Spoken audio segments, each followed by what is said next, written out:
Mapalad ang bumabasa ng salita ng hula. Mapalad ang nakikinig at tumutupad. Okay. Ito po ang next question natin. Galing sa isa nating kabataan mula sa Laguna. Okay, kung hindi ako nagkakamali. Pasensya na kahit makakalimutin ako ha. Dito sa Laguna, si Sir JR, no? Sa San Bartolome. Ayan, San Bartolome, Batangas. Okay, Batangas pala, ire. Okay. Tanong po daw kay Brother Mark Umbao.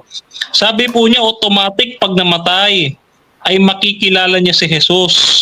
Bakit si Enoch hindi namatay pero nakilala niya si Jesus?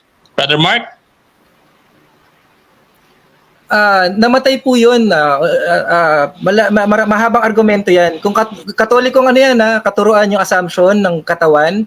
Kasi may ano yan, may yung bituka daw, marumi daw yan. Yung kataihan, marumi daw yan. Yung ating marumi daw yan. Wala daw yung dadaling ganyan sa heaven.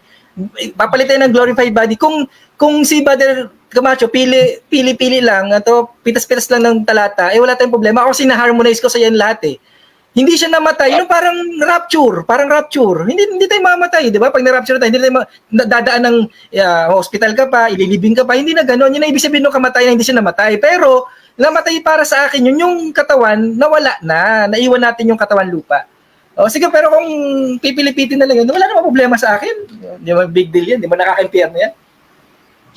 Bro Fernando? Yes.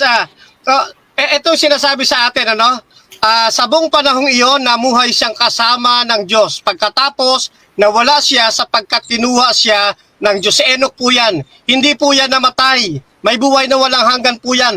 Kaya kahit na ang ating Panginoong Jesucristo ay lumabas lang ang pagkakataong tao sa bagong tipan, meron na pong biyaya na nakalaan sa lumang tipan. Ito na nga, kasama na si Enoch sa pinagpala. Kaya mali po yung katuruan ng ating negative ngayon. At naniniwala ako na ang katotohanan ay muli na namang nahayag ngayong gabi. Okay. Mapalad ang bumabasa ng salita ng hula.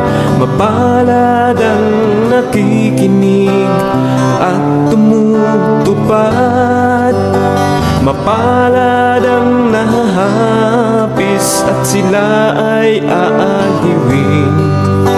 Mapalad ang nagugutom at sila ay bubusugin.